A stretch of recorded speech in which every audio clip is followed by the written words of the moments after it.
Every single winter, somewhere in the world, a road kills someone. Not a driver, not a storm. The road itself, untreated, icy, ignored, becomes a weapon. And the response in most countries is the same. Send a truck full of salt, hope for the best, close the highway anyway. Japan looked at that exact same problem and decided quietly that it was embarrassing. Not tragic, embarrassing. Because a problem that predictable should already be solved. And so they solved it.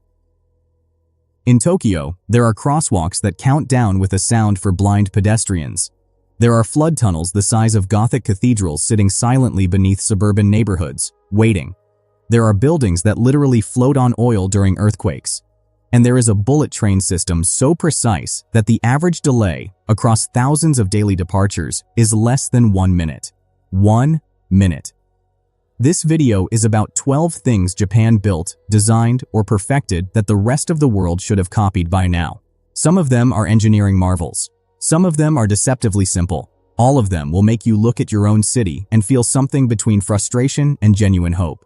Stay until the end, because the last one might be the most quietly revolutionary idea on this entire list.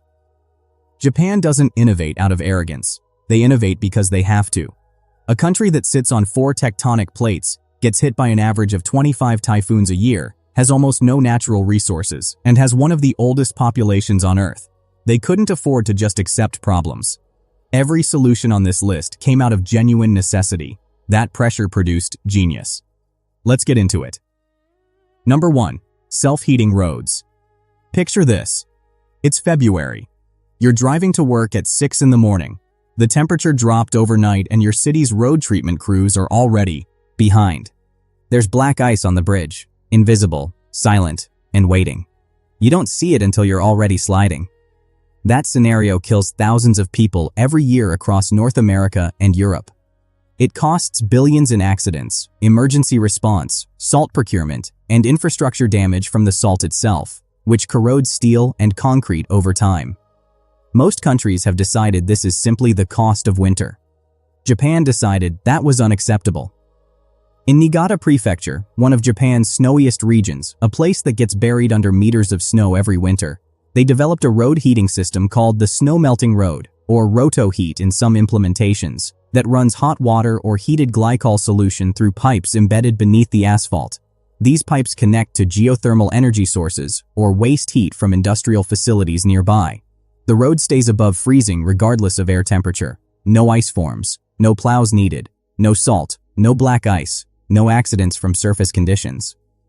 The technology has been refined since the 1960s and is now deployed across hundreds of kilometers of road in Hokuriku and Tohoku regions. The engineering principles are well documented and transferable.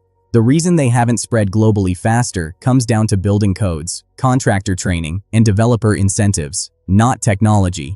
Japan has demonstrated, repeatedly and at scale, that the most energy-efficient building system available is one that works with climate rather than against it. Every country that is simultaneously experiencing a housing crisis and a climate crisis should be paying very close attention. 12 inventions. 12 times Japan looked at a problem everyone else had resigned themselves to and decided that resignation was a choice, not a necessity. From roads that refuse to freeze to buildings that dance with earthquakes instead of fighting them. From flood chambers the size of airports underground to toilets that make toilet paper feel primitive.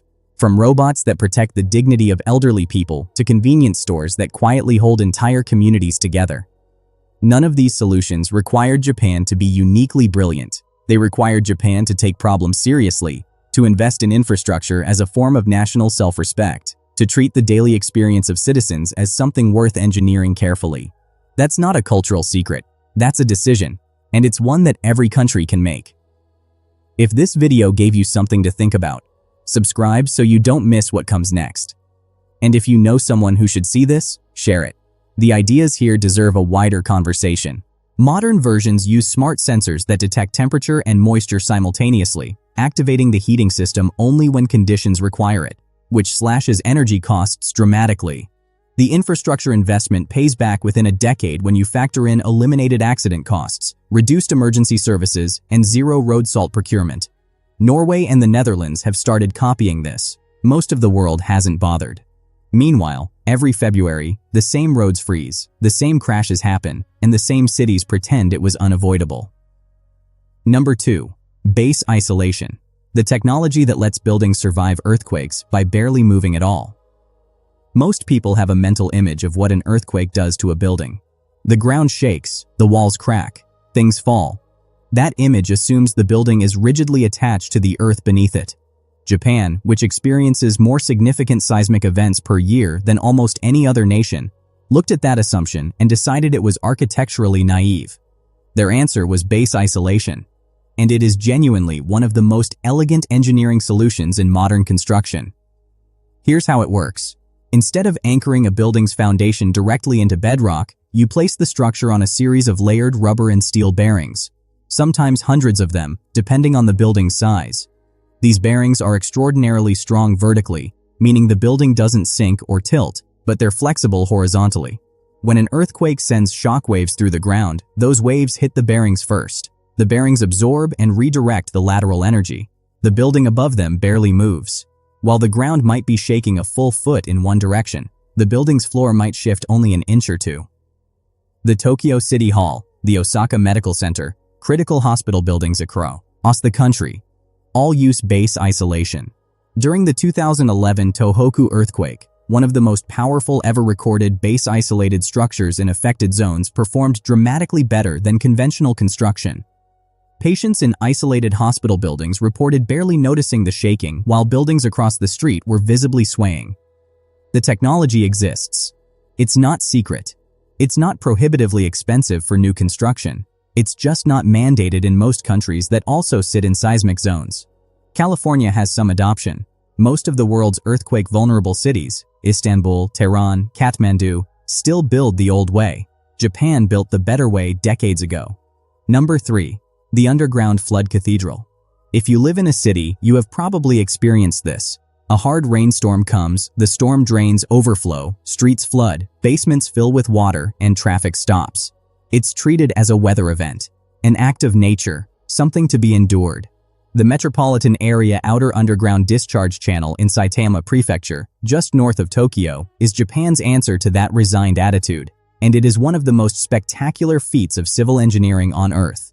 Called the GCANS project, it was completed in 2006 after a decade of construction and roughly $3 billion in investment. 5 massive silos, each one about 70 meters deep and 32 meters in diameter, sit beneath the ground near flood-prone rivers around the greater Tokyo area. When heavy rain causes water levels to rise dangerously, floodwater is diverted into these silos through enormous underground tunnels. All 5 silos connect to a central water tank, a structure so vast, so cathedral-like in its scale, that it has been used as a filming location for movies and attracts thousands of tourists each year. The chamber is 177 meters long, 78 meters wide, and 25 meters tall. It is held up by 59 concrete pillars, each one weighing 500 tons. It is, by any reasonable measure, jaw-dropping.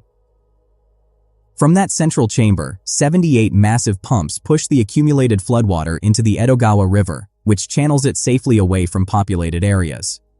The system processes up to 200 tons of water per second during peak operation. Since it opened, flooding incidents in the areas it protects have dropped by roughly 80%. The Zenpukuji River, which used to flood almost every year, has been flood-free since the system activated. The Kanda River, same story. Tokyo, a city of 14 million people that sits on a floodplain near the ocean, has essentially defanged its own flood risk through sheer engineering ambition. Other cities watched. Some are now building their own versions. Most are still waiting for the next flood. And before we get to number 4, if you're finding this genuinely fascinating, which you should be because this is real, take 2 seconds and hit that like button. It genuinely helps this video reach more people, and it tells the algorithm that this is the kind of content worth spreading. Subscribe too if you haven't. The next 8 inventions on this list only get more impressive, and you don't want to find out you missed the one at the end. Number 4. Transparent acoustic barriers that don't steal the sky. Infrastructure is ugly. That's become almost an accepted truth in urban planning. Highways need sound walls to protect neighborhoods from noise pollution, so cities build tall concrete panels along the roadside that are functional, oppressive, brutalist slabs. They work. They also turn every highway corridor into a gray canyon. The people who live behind them are shielded from noise but trapped in shadow. Japan built sound barriers too. They just decided there was no reason they had to be gray. The transparent acrylic sound barriers that now line major Japanese highways and elevated roads combine full acoustic absorption with near total visual transparency. They look, from a distance, almost like nothing is there. Just a faint glimmer of glass-like material catching the light. They're made from high-impact polymethyl methacrylate panels, essentially very sophisticated and highly engineered acrylic, mounted in steel frames. They absorb and scatter sound waves just as effectively as concrete alternatives, while allowing natural light to pass through to homes, gardens, and pedestrians on both sides. Some Japanese highway barriers go further, incorporating UV filtering coatings, graffiti-resistant surfaces, and modular designs that allow individual damaged panels to be replaced without taking down the entire structure. Certain sections use panels printed with nature scene photography, turning what would otherwise be a utility structure into something resembling an oversized art installation. In areas near cultural heritage sites, the barriers are designed specifically to not interrupt sightlines to temples or mountain views. The acoustic performance doesn't suffer. The engineering is not more complicated. The cost difference over conventional concrete barriers is marginal when lifecycle replacement costs are calculated. This exists. It works. Most highways in the world still have gray concrete walls. Number 5. The Shinkansen, and what its obsessive punctuality actually means for people. Let's be honest about what a train delay really costs. Not the ticket refund, not the inconvenience of standing on a platform. The actual downstream effect. You miss a meeting. You miss a connection. You show up to a job interview flustered and late. Your child's school pickup falls apart. One delay cascades. In the United Kingdom, national rail services average delays that cost the economy an estimated £1 billion annually.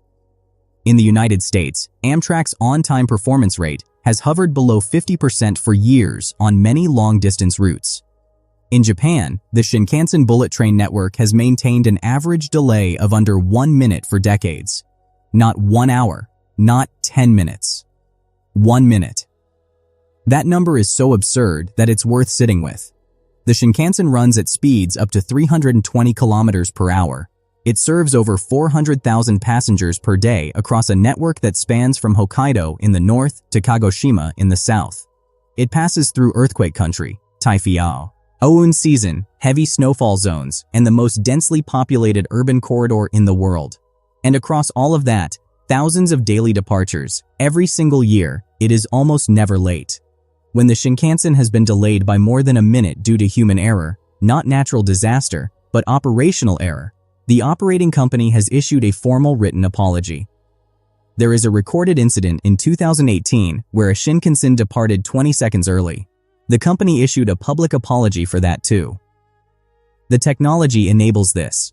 Ultra-precise GPS positioning, sensors embedded in the track every few meters, automated braking systems that react faster than any human driver, aerodynamic nose designs that evolved specifically to handle the pressure differentials when trains pass through tunnels at high speed, solving a problem where early designs created literal sonic booms at tunnel exits, and a maintenance fleet called Dr. Yellow, a specialized diagnostic train that looks like a yellow Shinkansen and runs the network at night, checking track geometry, catenary wire tension, signal systems, and rail surface condition.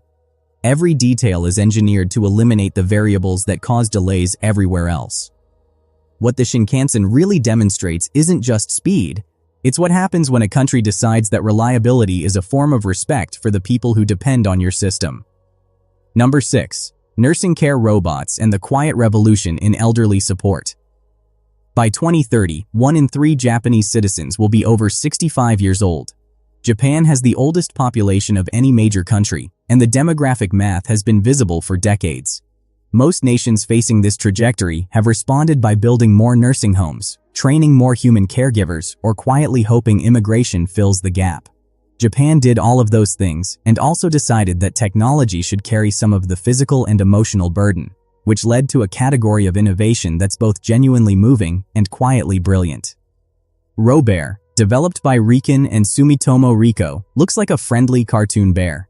It is also a 140-kilogram robot capable of lifting an adult patient from a bed to a wheelchair or from a wheelchair to a bath. It does this with embedded pressure sensors that monitor grip force in real time, ensuring it never applies too much pressure to fragile or elderly limbs. Lifting is one of the most physically demanding tasks in nursing care. It contributes to the majority of back injuries in caregiving professions globally. Robert doesn't get a back injury. It doesn't get tired at the end of a 12-hour shift. It doesn't call in sick. Then there's HAL, Hybrid Assistive Limb, a full-body exoskeleton developed by Cyberdyne Corporation. Yes, named after the movie. Yes, intentionally. That reads bioelectrical signals on the skin's surface to detect intended movement before it happens, then mechanically amplifies that movement.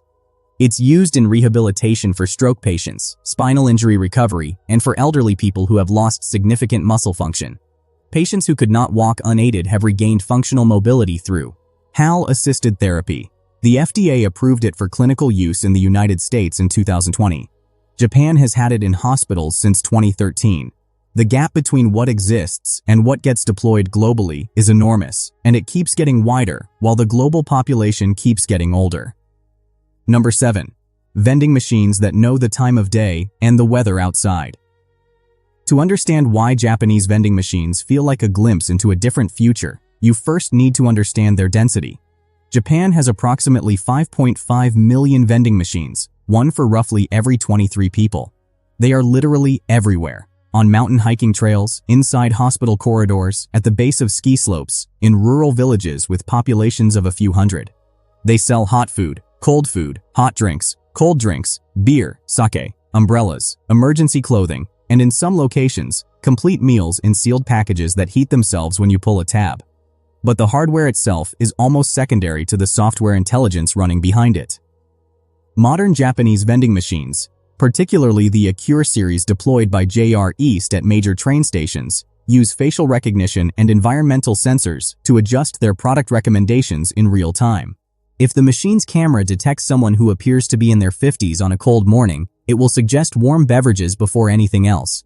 If the ambient temperature sensors register above 30 degrees Celsius, cold drinks are pushed to the front of the display. During declared heat waves, some machines have been programmed to provide free water to elderly customers during peak heat hours, a public health function built directly into commercial infrastructure. After the 2011 Tohoku disaster, vending machine operators discovered that their machines had become accidental emergency resource points. People displaced from homes gathered near vending machines for warmth, drinks, and light. Within 2 years, the Japan Vending Machine Manufacturers Association had worked with operators to create an official emergency mode. When a declared disaster hits, affiliated machines automatically unlock and dispense beverages for free. The machine pays for the product itself. This is commercial infrastructure, doubling as emergency humanitarian infrastructure with zero additional investment from government or emergency services. Japan essentially built a parallel resilience layer into its consumer economy, and nobody really noticed. Number 8. The washlet toilet. And why it represents the complete rethinking of a daily necessity. This one might be the most universally applicable invention on this entire list, and it's also the one that generates the strongest reactions from people who encounter it for the first time. Japan's toilet technology, centered around Todo's washlet platform first introduced in 1980, has evolved to the point where describing it requires a few seconds to genuinely appreciate what's happening. A washlet is a smart toilet seat that, at its baseline, replaces toilet paper with a precise warm water wash. The water temperature is adjustable. The spray pressure is adjustable. The spray position is adjustable. The seat itself is heated. There is a lid that opens automatically when you approach and closes when you leave. There is a built-in air dryer. There is a deodorizer. Some higher-end models perform basic biometric monitoring, tracking frequency of use in a way that can detect early signs of digestive health changes. The Todo NeoRest, their flagship model, self-cleanse using an electrolyzed water system that generates its own sanitizing agent from tap water and a small electrical charge, meaning the bowl never requires chemical cleaners. In Japan, over 80% of households now have some form of washlet or equivalent smart toilet seat. In public restrooms, airports, train stations, department stores, the adoption rate in major cities is near total. Toto has sold over 50 million washlets globally. But outside Japan, adoption remains low despite the technology being widely available, affordable in base versions, and objectively superior to its alternative on almost every metric: hygiene, paper waste reduction, comfort, and accessibility for elderly or mobility-limited users. The global toilet paper industry generates roughly $25 billion annually.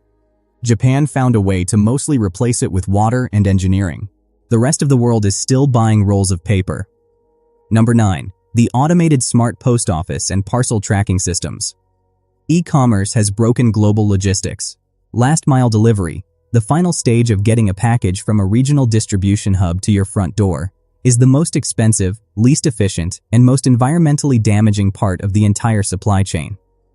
Globally, failed first delivery attempts cost the industry over $50 billion annually.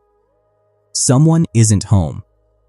The package sits in a truck, goes back to a depot, you get a notification, you try to rearrange your day. In Japan, the failure rate for first delivery attempts has been slashed through a combination of technology and infrastructure that is now being studied by logistics companies worldwide but has not yet been widely replicated. Japan Post, along with private carriers like Yamato Transport, whose black cat logo is one of the most recognized brands in the country, deploys smart parcel lockers called Pudos, pick-up drop-off points, at a density that has no equivalent in most other countries. These are not the occasional Amazon locker at a gas station. These are integrated locker banks at every major train station, every convenience store, and there are roughly 56,000 convenience stores in Japan, open 24 hours, 365 days, and many apartment building lobbies. When a delivery cannot be completed to your door, the carrier doesn't take the package back to a depot. It goes to the nearest locker, you get a code via text or app, and you pick it up at any hour that's convenient.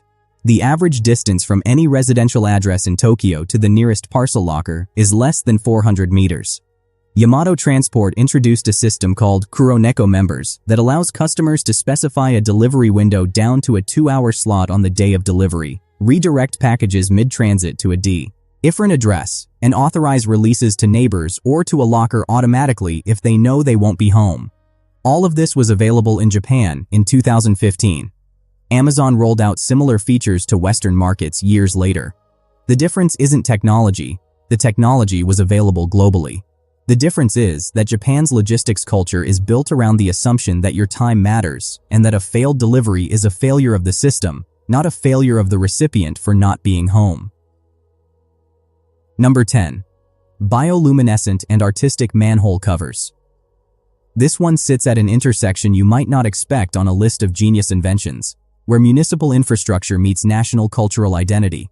Manhole covers, one of the most aggressively ignored categories of objects in urban life, have become in Japan something genuinely remarkable.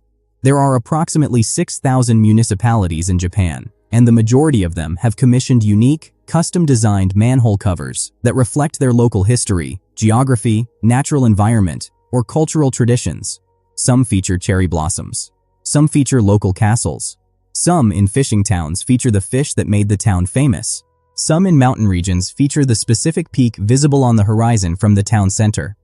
These are not stickers or painted-on decorations. They are cast iron, produced with the same industrial-grade process as any functional manhole cover, but with artistic designs etched and raised into the metal surface itself. Some designs use multiple colors, achieved through a ceramic coating process that fuses colored glaze into the iron during manufacturing and has been tested to last decades under vehicle traffic conditions. A network called the Drain Spotters community in Japan has turned manhole cover photography into a serious hobby, with members cataloging tens of thousands of unique designs.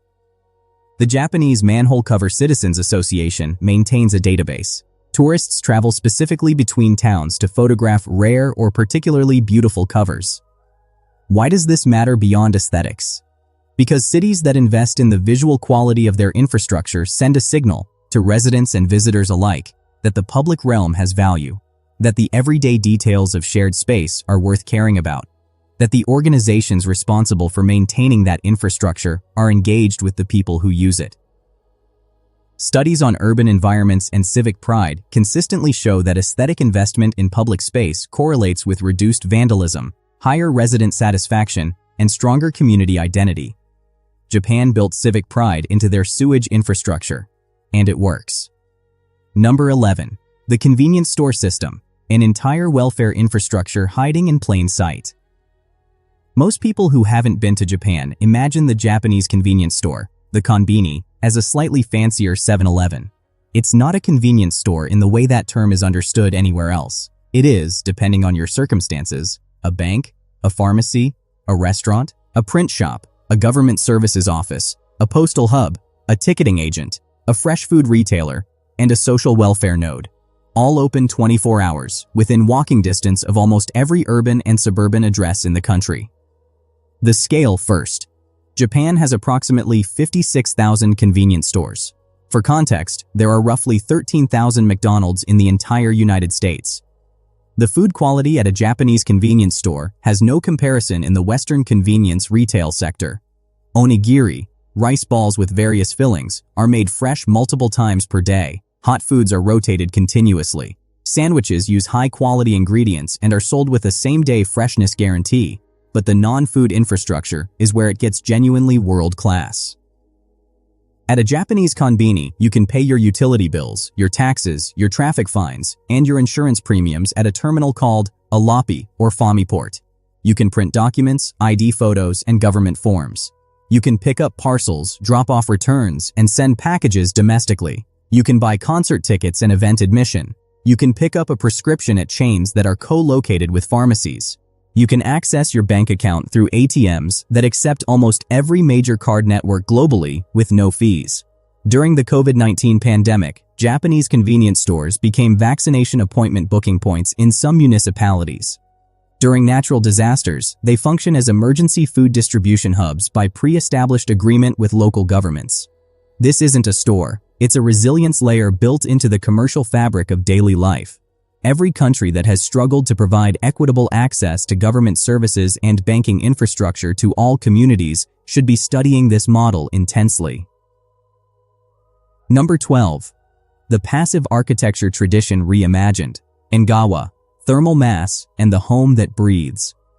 Buildings account for 36% of global energy consumption and roughly 37% of global carbon dioxide emissions, according to the International Energy Agency. Most of that energy goes to heating and cooling spaces, fighting against the weather outside to maintain comfort inside. The modern solution in most countries is increasingly powerful HVAC systems and increasingly thick insulation. Throw more technology at the problem, use more energy to cancel out the energy being lost.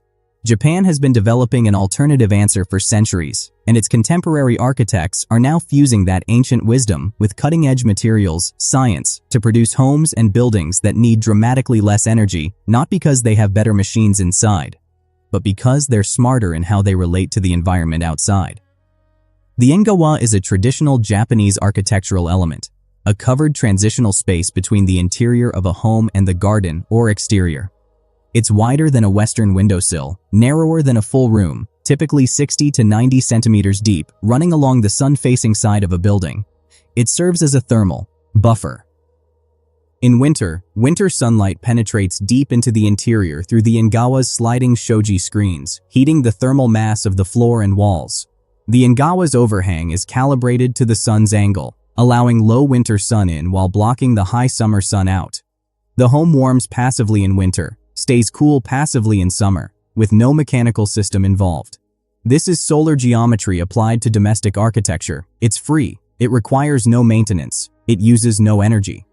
Contemporary Japanese architects like Kengo Kuma, Shigeru Ban, and firms like Suppose Design Office have taken this ancient logic and combined it with modern passive house standards.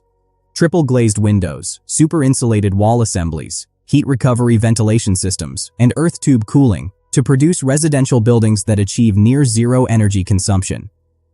The Passive House Japan Standard, which combines European passive house physics with Japanese thermal mass and natural ventilation traditions, produces homes that maintain comfortable interior temperatures year-round with heating and cooling energy demands 70 to 90% lower than a conventionally built Japanese home of the same size. The materials for these homes are not exotic. The techniques are not secret.